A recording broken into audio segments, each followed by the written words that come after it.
বন্ধুরা, তো আজকে আমি কি বানাবো? আজকে বানাবো আমি ডিমের অমলেট। তো তোমরা ভাববে ডিমের অমলেট বানাবে, এটা আবার নতুন কি? নতুন তো অবশ্যই। তো আমি এটা কোথায় বানাবো? আমি কিন্তু এটা গ্যাসের আগুনে বানাবো না একদমই। তো চলো কোথায় বানাবো, চলো তোমাদেরকে দেখাচ্ছি। তো আমি কিন্তু চলে এসেছি এখন ছাদে। আর দেখতেই পাচ্ছ আজকে ছাদে কিন্তু প্রচণ্ড রোদ্দুরের তাপ। আজকে টেম্পারেচার প্রচুর হাই। তো কত টেম্পারেচার সেটা তোমাদেরকে পরে বলছি। তো আমি ছাদেই আজকে অমলেটটা বানাবো। আর অমলেট বানানোর জন্য কিন্তু আমি সাথে যা যা সামগ্রী লাগবে আমি নিয়ে চলে এসেছি। তো এত রোদ্দুর বাইরে, আমি ছাতা ছাড়া আর থাকতে পারলাম না ছাদে, এই জন্য আমি নিয়ে নিচ্ছি ছাতা। আর তোমাদেরকে দেখিয়ে দিই কত ডিগ্রি। দেখতে পাচ্ছ এই যে টেম্পারেচার, দেখো আমাদের এখানে এখন 42 ডিগ্রি। আর মানুষ ফিল করছে কতটা আমি সেটাও তোমাদেরকে দেখিয়ে দিচ্ছি। তো এই দেখো, মানুষ ফিল করছে হলো 45 ডিগ্রি। মানে বুঝতে পারছো টেম্পারেচার একদম মাথার উপরে, মানে যেটা মানুষ এই টেম্পারেচার সহ্য করতে পারে। তো এই টেম্পারেচারে আমরা সেদ্ধ হয়ে যাচ্ছি। তো ডিমের অমলেট কি হবে? মনে হচ্ছে, আমার মনে হচ্ছে হবে। তো চলো তোমাদেরকে সেটাই দেখাই। তো এটাকে এখন আমি রেখে দিলাম ছাদের ওপরে। তো এটা দেখো সঙ্গে সঙ্গে গরম হয়ে যাবে, যে আজকে তাপ। তো আমি এখন ডিমটাকে প্রথমে তেল দিয়ে দিই, তারপর তেলটা গরম হতে হতে আমি ডিমটাকে ফাটিয়ে নিই, যেহেতু ডিমের অমলেট করে আমাকে খেতেও তো হবে, তাই তো? তো চলো, এ দেখো আমি কিন্তু ননস্টিকের চাটুটা এখানে বসিয়ে দিয়েছি প্যানটা। তো প্রথমে আমি একটু তেল দিয়ে নিচ্ছি। তো তেল তো বেশি লাগে না, তো সামান্য পরিমাণ তেল দিয়ে নিলাম।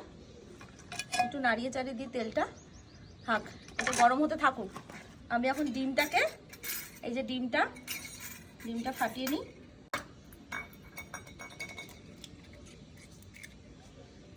তো ডিমটাকে আমি ফাটিয়ে নিলাম। আর শুধু তো ডিম খাওয়া যায় না, একটু সামান্য লবণও দিতে হবে। তো এই যে সামান্য লবণ এর মধ্যে দিয়ে নিলাম। তো ডিমটাকে এখন, তো আমি কিন্তু ডিমটা দিয়ে দিচ্ছি। অলরেডি কিন্তু প্যান গরম হয়ে গেছে।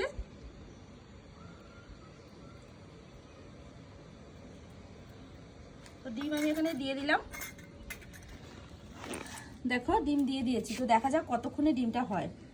আমি কিন্তু এখানেই বসে থাকবো, আমি চলে যাচ্ছি না এখান থেকে।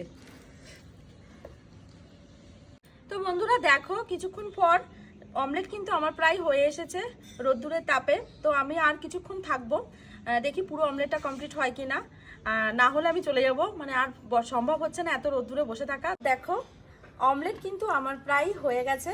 তো এটাকে এখন আমি তুলে খেয়ে দেখি কেমন হয়েছে।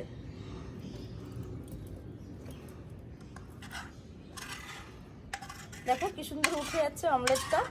তো এখনো পুরোপুরি একদম ঠিকঠাক হয়নি, একটু কাঁচা কাঁচা ভাব আছে। গরম হয়ে গেছে, এত গরম তাপ, তো একটু কাঁচা কাঁচা ভাব আছে। যাই হোক খাওয়ার মতো হয়েছে, খেতে পারবো। তো রোদ্দুরের তাপে কিন্তু আমি অমলেট বানিয়ে ফেললাম। তো আমার কিন্তু পুরো অমলেট হয়ে গেছে। আর গ্যাসের আগুনের মতো পুরো হয়নি, কাঁচা কাঁচা ভাব আছে। যাই হোক ভালোই হয়েছে খেতে। তো এটা এখন ঘরে নিয়ে গিয়ে খাবো। আর বসতে পারছি না, রোদ্দুরের তাপে পুরো অসম্ভব অবস্থা খারাপ হয়ে গেছে ডিমের অমলেট করতে গিয়ে।